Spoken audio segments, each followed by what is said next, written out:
Praise the lord. July 17వ తేదీ 2024. ఈరోజు దేవుడు బలపరచు వాక్యము, ఇనుప ఆయుధము మొద్దుగా ఉన్నప్పుడు దానిని పదును చేయని ఎడల పనిలో ఎక్కువ బలము వినియోగింపవలెను.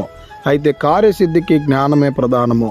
ప్రసంగి 10:10 ప్రేమైనటువంటి దేవుని బిడలారా, మన జీవితంలో మనం ఏదైనా కార్యసిద్ధి చేయాలనుకున్నప్పుడు, ఒక చెట్టుని మనం కొట్టాలనుకున్నప్పుడు, ఒక కత్తిని మనం తీసుకుంటే అది పొదునుగా లేకుండా మొద్దుగా ఉంటే దాన్ని ఎంతసేపు కొట్టినా మనం ఎక్కువ బలము వినియోగించాల్సి వస్తుంది. అలాగే మన ఆత్మీయ జీవితంలో కూడా దేవుని యందు భయభక్తి లేకుండా, దేవుని యందు ప్రార్థన లేకుండా నిష్టానుసారమైనటువంటి జీవితంలో జీవిస్తే మనకు కూడా ఎక్కువగా కష్టాలు, వేదనలు, బాధలు, శ్రమలు కలిగేటివి ఉన్నాయి. వాటన్నిటిని మనము ప్రార్థన అనేటువంటి బలముతో మనము ఎదుర్కొనేటువంటి వారంగా ఉండాలని కోరుకుంటూ ఈ దిన వాక్యం ద్వారా దేవుడు మనలందరినీ బలపరిచి దీవించును గాక.